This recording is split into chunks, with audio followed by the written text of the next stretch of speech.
ఆయన తల్లి అయిన మరియా యోసేపుకు ప్రదానం చేయబడిన తర్వాత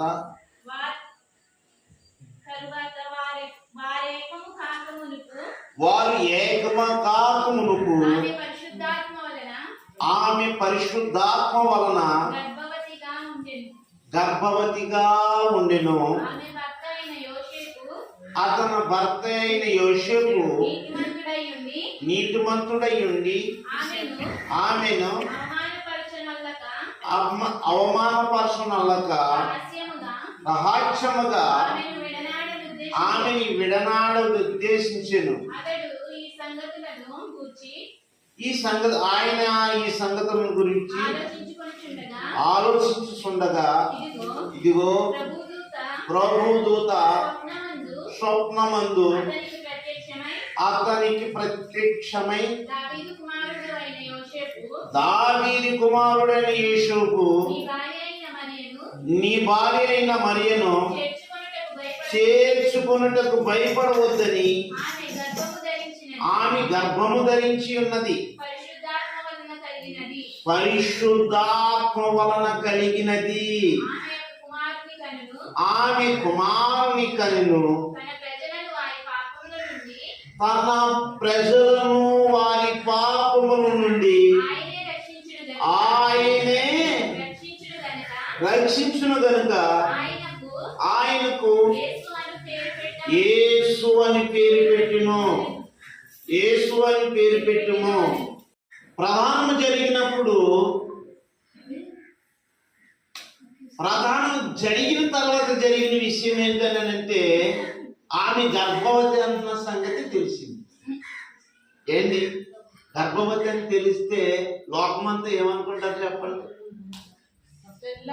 పెళ్ళి అవ్వలేదు, ఇంకాను ప్రధానమే జరిగింది అని ప్రజలు చాలా మంది రకరకాలుగా మాట్లాడుకుంటూ ఉండొచ్చు. అయితే ఆయన అనుకున్నాడంట రహస్యముగా విడనాడాలనుకున్నాడంట. తెలిసి ఏమనుకున్నాడంట? రహస్యముగా విడనాడాలి, తప్పుకోవాలి అనుకున్నాడంట. ఆ రోజుల్లో ప్రధానమైన తర్వాత 2 సంవత్సరాలంట వారిని విడిచిపెట్టేసేవారంట పెళ్లి చేయకోకుండా. ప్రధానమైన తర్వాత విడిచిపెట్టేసేవారంట. ఎందుకంటే ఈ 2 సంవత్సరాలలో ఏమైనా కొంచెం తేడా ఉంటే తేడాలు కనిపిస్తే ఏం చేస్తారని అంటే ఎవరికాళ్ళే వేరైపోవచ్చు. అలా ఉండేదంట ఆ రోజుల్లో. అలాంటి పరిస్థితిలో ప్రధానమైన తర్వాత వారింటికి వీరింటికి వారు వెళ్ళిక ఎలా ఉంటారని అంటే ఎక్కడ వారు అక్కడ ఉంటారు. అది యూదుల యొక్క సంప్రదాయం. యూదుల యొక్క నిష్ఠత ఎవరికి ఉండదండి. యూదులు ఎంత నిష్ఠగా ఉంటారో తెలుసా? చాలా నిష్ఠ, బాగా నిష్ఠమాట. వాళ్ళు చాలా నిష్ఠగా ఉంటారు, మామూలుగా ఉండరు. ఎలా మట్టిగా అలా ఉండరు. ఎలా మట్టి అలా ఆలోచన చేస్తే వారికి భయం, దేవుడు అంటే భయం. ఎందుకో తెలుసు? దేవుడు వారికి కట్టడాలు, వారికి ఆజ్ఞలు ఇచ్చాడన్నమాట. మీరు ఎలా ఉండాలి, ఇలా బ్రతకాలి, ఇలా జీవించాలి అని కట్టడాలు. చూడండి, యేసు ప్రభు వారు దగ్గరికి ఒక స్త్రీని తీసుకొచ్చి వారందరూ కలిసి రాళ్ళు చేతులతో పట్టుకున్నారు. రాళ్ళు చేతులతో పట్టుకుని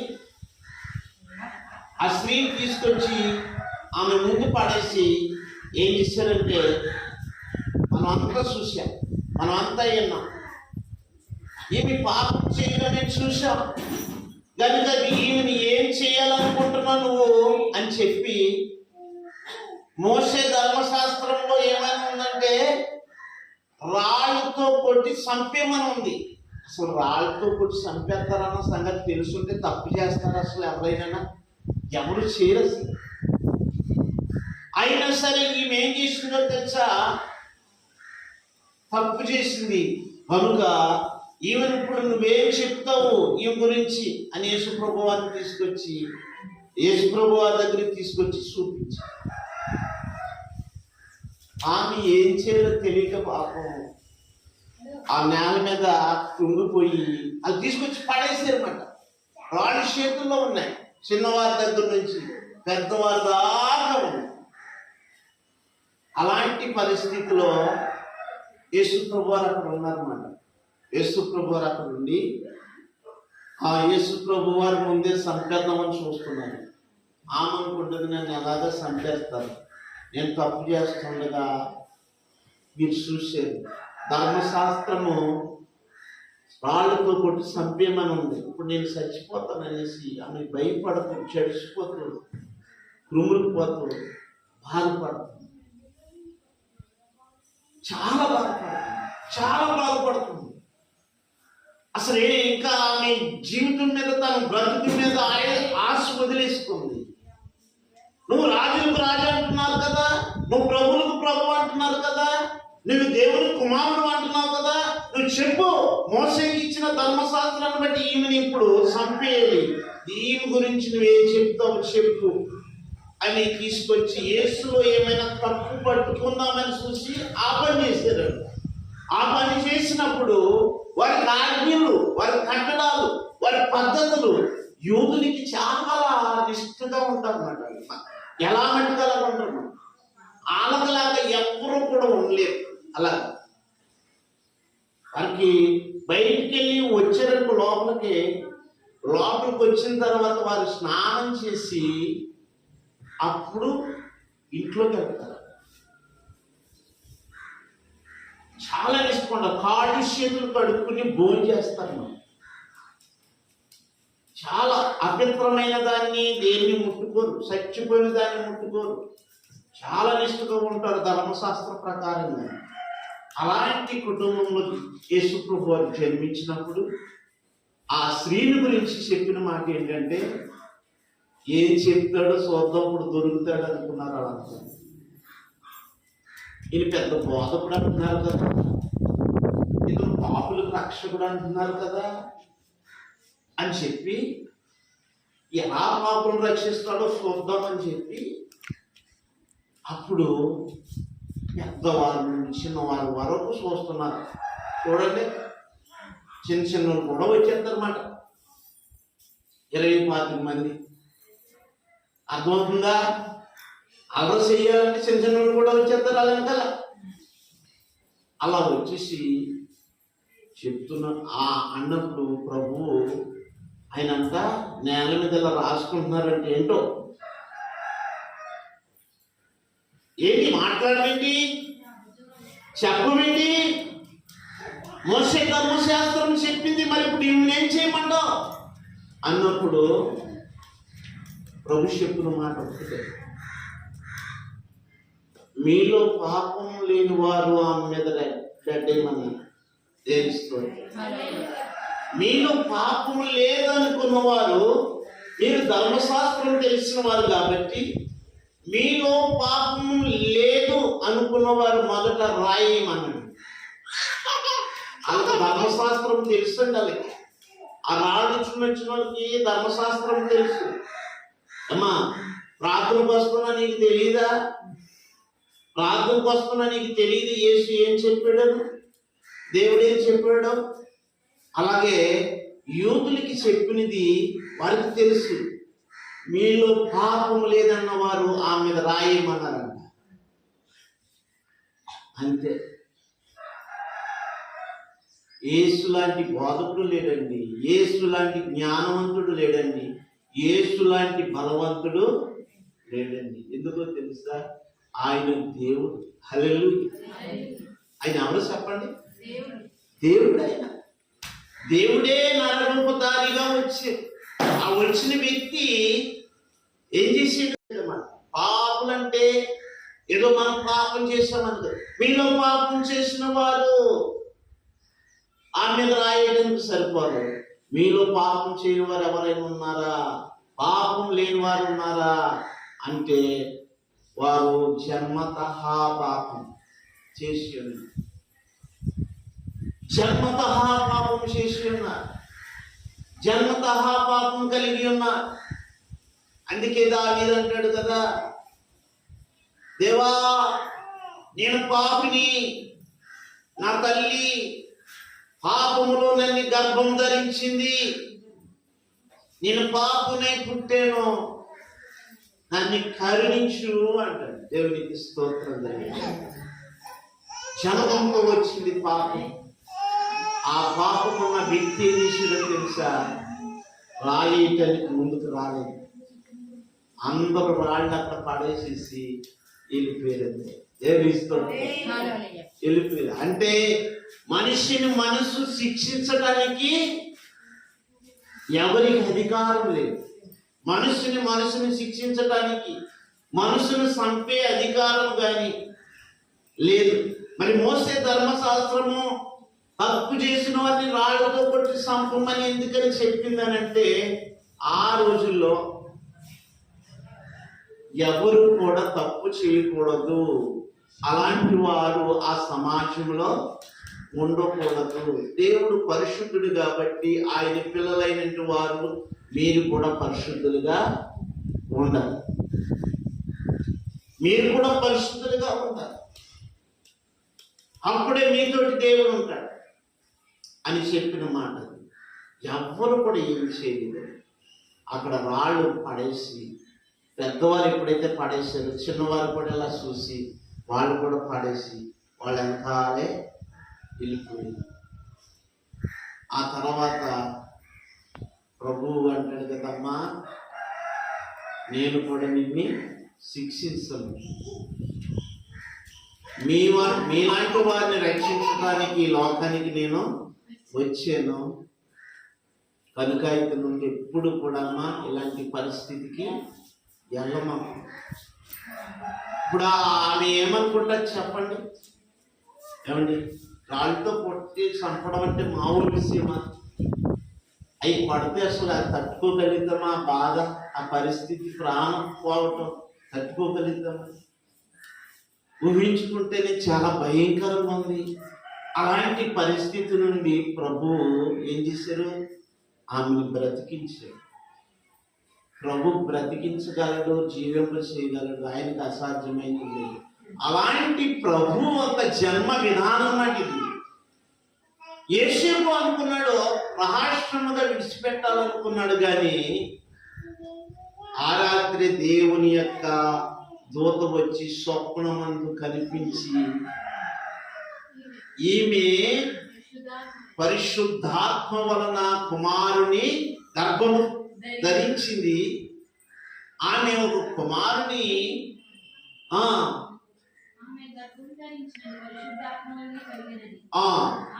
కనెను,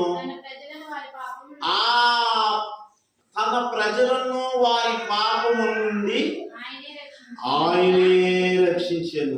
గాలి కానీ ఏమి లేకపోకుండా ఒక కాయ వచ్చి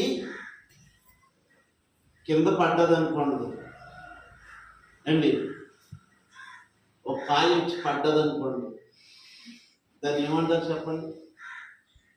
ఒక కాయ వచ్చి పడ్డదనుకోండి, మామిడికాయ, గాలి లేదు ఏమి లేదు, ఒక కాయ వచ్చి కింద పడ్డదనుకోండి, అతను ఏమనుకుంటాడు చెప్పండి? ఆహా మహా అద్భుతం, గాలి లేదు ఏమీ లేదు, ఎవరు కూడా ఏం చేయలేదు, ఒక కాయ వచ్చి పడ్డారు, ఇది మహా అద్భుతం, ఇది దేవుడు చేసిన మేలే, ఇది దేవుడు తప్ప ఇంకెవ్వరు చేయరు, ఇది మహా అద్భుతం అనుకుంటాడా? చెప్పండి అండి, మాట్లాడండి.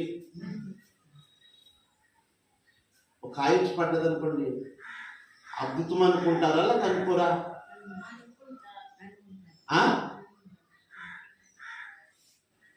అనుకుంటారు. ఒక ముగ్గుపోయిన కాయ ముగ్గింది, ఆ కాయ వచ్చి పడ్డది, అద్భుతం అనుకుంటారా? అద్భుతం అని ఎవరు అనుకోరండి, అది ముగ్గింది, తయారైంది కనుక కాలింది అనుకుంటారు. అది ఒక కాయ కింద నుంచి వెళ్ళి పైన అతుక్కుంటే అది అద్భుతం. దేవుని స్తోత్రం. హల్లెలూయా. ఒక కాయ కింద నుంచి వెళ్ళి పైకి వెళ్ళి అతుక్కున్నది అనుకోండి, అది మహా అద్భుతం. అద్భుతమైన కార్యాలంటే అయ్యి అది నువ్వు చేయలేని నీ చేత చేపిస్తున్నాడు చూస్తావు దేవుడు, అది అద్భుతం. హల్లెలూయా.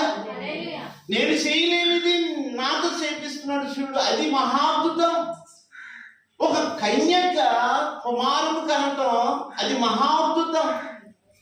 100 సంవత్సరాలు 99 సంవత్సరాలు శారా పిల్లలు కన్నదంటే అది మహా అద్భుతం.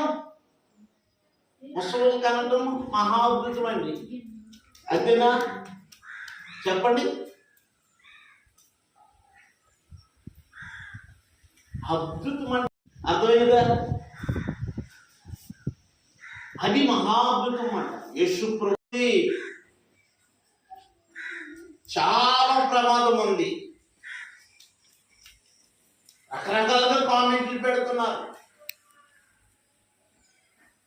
వారికి ఇక్కడ బాగానే ఉండొచ్చు, ఒక రోజు ఉంటుంది, అప్పుడు తెలుగుతుంది మహా భయంకరంగా ఉంటుంది వారి పరిస్థితి.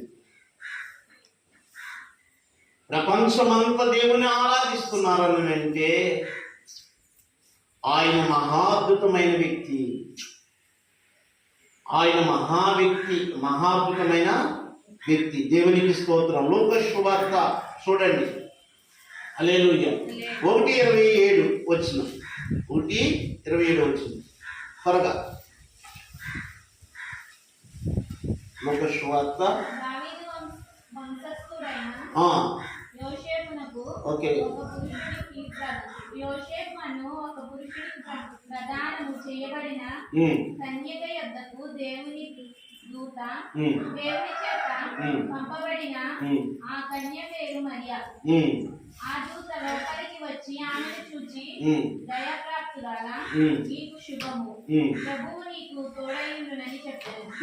ఆమె ఆ మాటకు బహుగా తొందరపడి ఆ శుభవచనమేమిటో అని ఆలోచించుకొనుచుండగా దూత మరియా, భయపడకుము, దేవుని వల్ల నీవు కృప, ఇదిగో నీవు గర్భము ధరించి కుమారుని కని ఆయనకు యేసు అని పేరు పెట్టుదురు. ఆమేన్. చూసారా, అక్కడ యేసుతో మాట్లాడాడు ఆయన దూత, ఇక్కడ మరియాతో కూడా మాట్లాడు. ఏంటి నాకు గర్భము, గజలేమనుకుంటారు నన్ను, అయ్యో నన్ను ఏమనుకుంటా, ఎంత కంగారు పడి ఉంటుందా తల్లి, పురుషుడు లేకుండా గర్భవతి అవ్వటము. ఆ విషయం అందరికీ తెలియదు కదా, ఏమంటే తెలియదు కదా, ఎంత బాధపడి ఉంటుంది. అక్కడ దూత యేసుతో మాట్లాడి ఇక్కడ మరియాతో కూడా మాట్లాడింది. అలాగే చూద్దాం. లూకా సువార్త 2:1. సర్వలోకమునకు ప్రజా సంఖ్య రాయవలెనని కైసారు వలన ఆజ్ఞాయను. ఇది కురేనియా సిరియా దేశమునకు అధిపతి అయినప్పుడు జరిగిన. తెలుసుకోవాలి మీరు అలాగా మందమైన వ్యక్తులుగా ఉండకూడదు. తెలుసుకోవాలి, దేవుడు రాక సమీపంగా ఉంది. మీరు అర్థం చేసుకుని బ్రతకాలి. వెళ్ళేమో వచ్చేమన్నట్టుగా కాదు. అసలు యేసు అంటే ఎవరు, మరియ అంటే ఎవరు తెలుసుకోవాలి. మీరు తెలుసుకుని ఇతరులకి సమాధానం మీరు చెప్పవసరం వద్దు. వారు అనే మాటలకి మీరు అర్థం చేసుకుంటే సరిపోతుంది. మీరు తెలియక అలా మాట్లాడుతున్నారు, కానీ యేసు గురించి మీకేం తెలుసు, మరియ గురించి మీకేం తెలుసు? ఆధారాలతో సహా దేవుడు పరిశుద్ధ గ్రంథంలో ప్రవక్తల చేత రాయిపించాడు. మీరు పోతున్నారు తప్పది అని నువ్వు అనుకోవటానికి, తెలుసుకోవటానికి ఈరోజు దేవుడు నీతో నాతో మాట్లాడుతున్నాడు. యథార్థమైన వాదనలు అనవసరం, మనకి పనికిరాని వాదనలు మనకు అనవసరం. వాళ్ళతో వాదించకూడదు. ఎందుకో తెలుసా,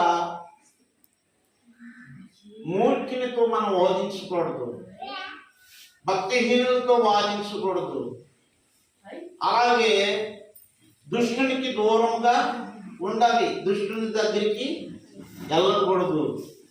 మరియా అంటే ఎవరు, యేసు అంటే ఎవరు, ఇవన్నీ మనం తెలుసుకోవాలి. బోధకుల ద్వారా దేవుడు మాట్లాడుతూ వచ్చాడు.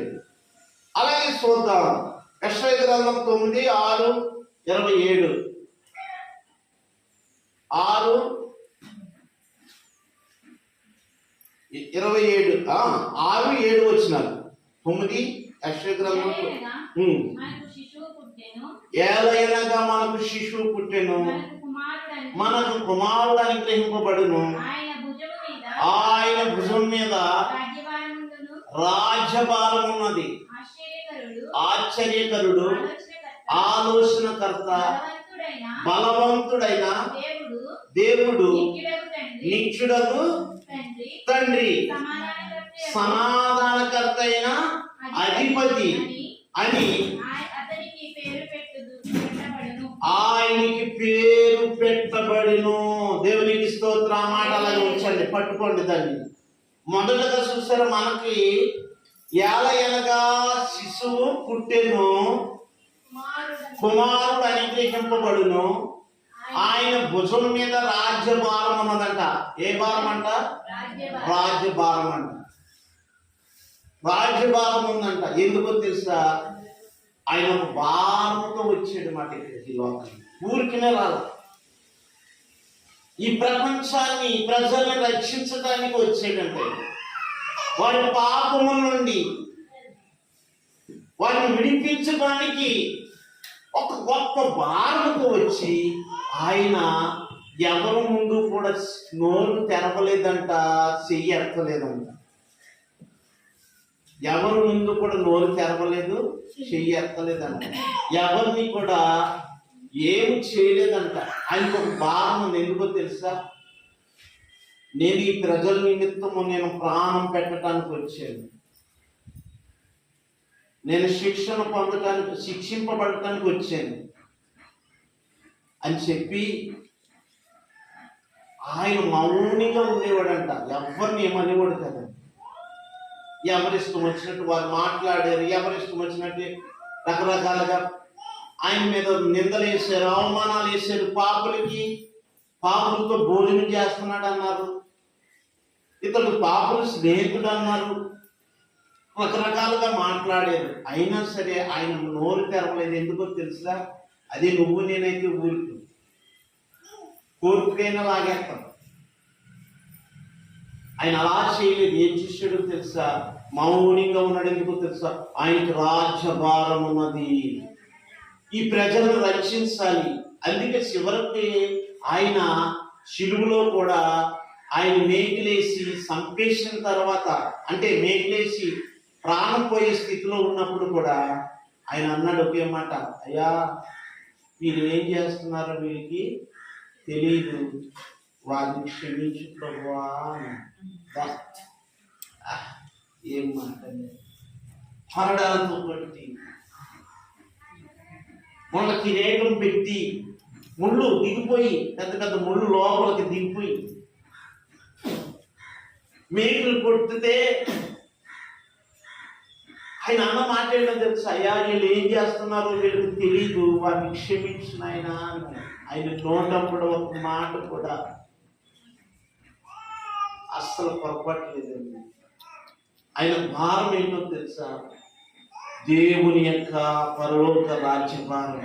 ఈ ఆయన రాజ్యానికి వీరందరినీ తీసుకెళ్లాలని ఒక ఉద్దేశంతో, ఏదో నేను చెప్పాలని చెప్పేస్తున్నాను అనుకోమాకండి. ఇక్కడ దేవుడు నన్ను ఆడుకుంటున్నాడు. ఇక్కడ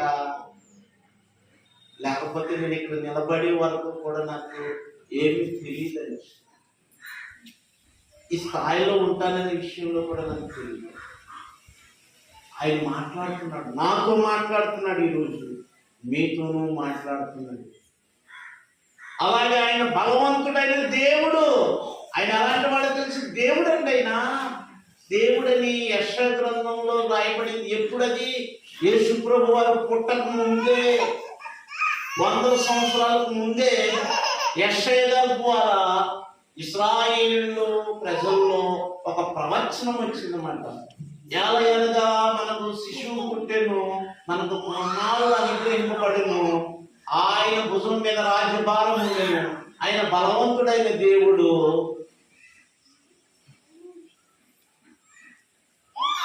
సమాధానకర్త, ఆయన నిత్యుడగు దేవుడు. హల్లెలూయా. దేవుడండి, దేవుడు అని రాయబడి ఉంది. యేసు ప్రభు వారి దేవుడండి. యేసు ప్రభు వారి దేవుడు కాబట్టి ఇప్పుడు ప్రపంచమంతా ఏం చేస్తుందంటే క్రిస్మస్ జరిపిస్తుంది. హల్లెలూయా. తప్పుడు పట్టండి. హల్లెలూయా, హల్లెలూయా, హల్లెలూయా. నీ పుట్టినరోజు ఎప్పుడు వరకు జరుగుతుంది? నా పుట్టినరోజు ఎప్పుడు వరకు జరిగింది? నేను బ్రతుకున్నంత వరకు జరిపించవచ్చు. నేను ఆ తర్వాత మర్చిపోతారు చాలా మంది. కానీ ఈయన పుట్టినరోజు యుగ యుగాలు జగజగాలు కూడా జరుగుతుంది. కారణం ఆయన దేవుడు అనే సంగతి ప్రపంచమంతా తెలుసు. ప్రపంచమంతా తెలుసు. ఆయన దేవుడు కాబట్టి లోకమంతా పుట్టిన వేడుక జరిపిస్తుంది. ఆ పుట్టిన వేడుక నువ్వు జరిపించాలి, నేను జరిపించాలి, అందరూ జరిపించాలి. ఆయన దేవుడని మనం పుట్టిన వేడుక జరిపిస్తున్నాం. అదే కృతజ్ఞత. దేవునికి స్తోత్రం. ఎంత ధన్యతండి కృతజ్ఞత. ఏదో ఊరికినే కాదండి. ఈ రోజు ఇంకా ఘనంగా జరగాలి. రాబోయే రోజుల్లో ఎలా ఉండాలో తెలుసా? గొప్ప పండుగ జరగాలి, గొప్ప వింత జరగాలి. దేవుడు తగిన సమయం ఉంది మనల్ని హెచ్చిస్తాడు. అప్పుడు వరకు ఓపికతో ఎదురు చూస్తున్నాం. అప్పుడు గొప్ప విందు జరగబోతుంది కదా, గొప్ప విధానం జరగబోతుంది. అనేక ఆత్మలు సంతోషించబడవలసిన దినం మనం వీళ్ళగా. అదే యేసు ప్రభు వారి జన్మదినం. అలా చెప్పుకుంటా పోతే మరి మీకా సువార్తలో ఉంది, తీతు రాసిన పత్రికలో ఉంది, ప్రవక్తలందరూ కూడా చేశారు. ఇంకొద్దులే చూడద్దు, ముగించేస్తాను. ఎందుకో తెలుసా? ప్రవక్తలో ఆయన పుట్టక మునిపే ఆయన గురించి, ఆయన రాకను గురించి చెప్తూ ఉన్నారు. అలాంటి మహాదేవుని యొక్క పుట్టిన వేదిక నీవు జరిపించావు. దేవునికి స్తోత్రం. అలాంటి మహాదేవుని పుట్టిన వేదిక మీరు జరిపించారండి. మీతో మేము కలిసి జరిపించాం. దేవునికి స్తోత్రం. లేకపోతే ఈ 50 నుంచి మనం అందరం కలిసి తలపై చేసి ఇక్కడ జరిపించాలి. అవును కదా? మనకి ఏ భారం లేకోకుండా పుట్టినరోజు అక్కడ చేసేసాడు రాక. దేవుని స్తోత్రం. హల్లెలూయా. ఆ భారం అంతా ఆళ్ళ మీద ఉంటుంది. దేవునికి స్తోత్రం. దేవుడు ఎంత హాయి ఇచ్చాడు, గొప్ప హాయి. ఇదివరకే వాళ్ళ ఇంటికి నేను వస్తా ఉంటే ఏమనుకోండి, దగ్గర కూర్చుని చక్కటి బోధ చెప్పి ఏంటి ఆయన ఆంజనేయ స్వామి డబ్బులు తీసేవాడు కదా. ఎందుకో తెలుసా? అది నా బాధ. ఎందుకంటే మనకి లోక భారం కలిగిన దేవుడు మన మీద ఒక భారం పెట్టాడు. నువ్వు వెళ్ళి నేను చూసుకుంటాను. అలాంటి ప్రతి కుటుంబంలో కూడా వీళ్ళగా ప్రతి కుటుంబం మారాలి, ప్రతి ఒక్కరూ మారాలి, రక్షించబడాలి. ఆయన మన కోసం, మన అపరాధముల కోసం, మన దోషముల కోసం, మన శిక్ష విషయమై ఆయన శిక్ష పొందాడు. అలాంటి ప్రభుని మనం కలిగి ఉంటే డైరెక్ట్గా మనము దేవుని రాజ్యానికి వెళ్తున్నామని ప్రవక్తల ద్వారా తెలుసుకోగలుగుతున్నాం. అలాంటి ప్రభు పుట్టిన వేదిక మనం జరుపుకుంటున్నాం. ఈరోజు 25వ తారీఖు ఎప్పుడు కూడా ఎలా ఉంటుందో తెలిసే, డేట్ మారదు, అదే డేట్ వస్తుంది ఖచ్చితంగా. అందుకని ఆ డేట్ని అందరూ చేసుకోవాలంటే కుదరదనేసి యేసు ప్రభు వారు ఫలానా టైము, ఫలానా రోజు, ఫలానా విధి అది రాయలేదు. బైబిల్ ఎందుకు రాయలేదని అంటే ప్రపంచమంతా చేసుకోవాలని అంటే డిసెంబర్ 1వ తారీఖు నుంచి చేసుకుంటూనే వస్తూ ఉంటారు. ఒక్కో ఇంట్లో పుట్టినరోజు, ఒక్కో ఇంట్లో పుట్టినరోజు, ఒక్కో ఇంట్లో. అక్కడికి నెలంతా సరిపోకపోయినా మరి వచ్చి జనవరి నెలలో కూడా చేస్తూ ఉంటారు చాలా మంది సంఘాలు. ఎందుకనంటే ఆయన మన ఇంట్లో పుట్టడానికి కృతజ్ఞతమైన కోటాల మట్టిది. అది దేవుడు ఎంత సంతోషించాడు, ఆనందించాడు. ఇంకా ఇలాగా ఈరోజు మనం ఆయన పుట్టిన వేడుకలో మనం ఉన్నాము కనుక దేవునికి ఇచ్చిన ప్రతివే కనుక మనందరం కూడా ప్రార్థన చేసుకుందాం. తల్లి మరియమ్మ గారు ఆమె చాలా ఉత్తమరాలై ఉన్నది. ఆమె అనేక మందిలోనంట ఆమెను ప్రత్యేకింప చేసుకున్నాడంటే దేవుడు ప్రత్యేకించుకున్నాడు. ఎందుకనంటే చాలా మంది నా కడుపును పుట్టాలని ఎందరో కన్యకులు ఎదురు చూశారంట. కానీ మరియాన్ని అందరూ కడుపును పుట్టలేదు కదా ఆయన. అందుకనేసి మరియాన్ని ప్రత్యేకించుకున్నాడంట. ఆమె చాలా దీనురాలు, చాలా తగ్గించుకునేది. ఎన్ని బాధలు వచ్చినా, ఎన్ని సమస్యలు వచ్చినా, ఎన్ని నిందలు వచ్చినా, ఎన్ని శోధన వచ్చినా, ఎంతమంది ఎన్నన్నా కానీ ఆమె అంట ఏనుగా ఉండేదంట. అందుకని ఆమె యొక్క పేరు ప్రపంచ దృశ్యాలన్నీ మూగిపోతుంది. నీవు కూడా అలా ఉండాలని మరియ తల్లిలాగా అధీనత్వం, అభిధానం, అలాగే యోసేపులాగా ఓపికతో ఉండాలని. నువ్వు కంగారు పడకూడదు, నువ్వు కంగారు పడి నువ్వు మాట్లాడకూడదు, కంగారు పడి ఏదో నువ్వు ఏదేదో చేసుకోకూడదు. జాగ్రత్తగా ఉంటే దేవుడు అన్నీ చూసుకుంటాడు. అలాంటి ప్రభుని బట్టి మనం తెలుసుకోవాలి, ఆ తల్లి మరియమ్మని బట్టి మనం తెలుసుకోవాలి. ఆ విధంగా ఉంటే జరగవలసినవి అన్నీ కూడా ఆయన చూసుకుంటాడో జరిగిస్తాడు. ఖచ్చితంగా దేవుడి మాటలు దీవించింది కాదు. ఆమె చిన్న ప్రార్థన చేసుకున్నాం. పాస్టర్ చిన్న ప్రార్థన చేసిన తర్వాత